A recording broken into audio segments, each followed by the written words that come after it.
Wake up, Toronto. I'm your host, Miss Bollywoood. It's 5 a.m. on Friday, January 25th, 2019.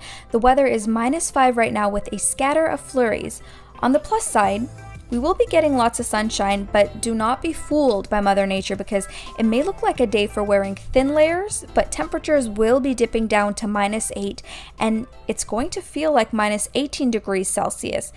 Very frigid and windy weather, so be sure to bundle up, folks, or walk with some warm gear. Man, I'm kind of sounding like I belong on the Weather Network or something. Before I dive into today's segment, I wanted to talk about how this particular radio idea was born, since it is my very first show and all. Trust me, it's a pretty good story. I've been a huge Full House fan as a 90s kid, and who wasn't? So before pursuing a career in journalism, I was inspired by the fictional characters of Danny Tanner and Rebecca Donaldson, who hosted a televised talk show called Wake Up, San Francisco. Now, you guys are probably thinking, that's why Wake Up Toronto sounded familiar. Makes sense now, right? There's also a second set of people who gave me that extra push to start. You've probably seen promo posters on the TTC and subway, often catching them live on your early morning commute to school or work. If you haven't guessed it, it's Kiss 92.5's Roz and Mocha. These guys have the best chemistry on air and really makes my mornings super fantastic and entertaining. Especially when the weather is kind of crappy, these guys will put you in such a good mood. Basically, bringing those two elements together, one being fictional and the other real, building on it, allowed me to make something fresh and new.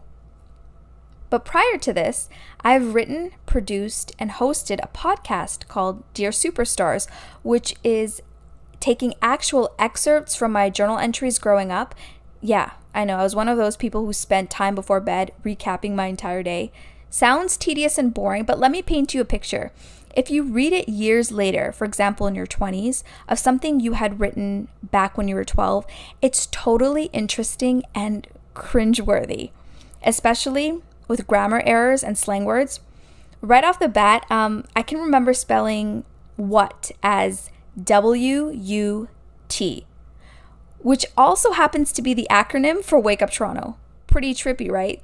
Okay, so how many of you guys are guilty of doing this, but adding Z's or Z's? And I'm not going to open that can of worms today and start a whole debate on which one's correct, but putting them at the end of every word, like LOLs or cools, especially when you're signed onto the veteran of all chat rooms called MSN Messenger.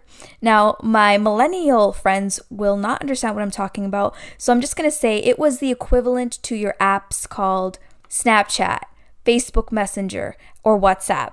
All right. On that note, let's keep moving on. So I didn't stop there with these podcasts or voiceovers and hosting projects.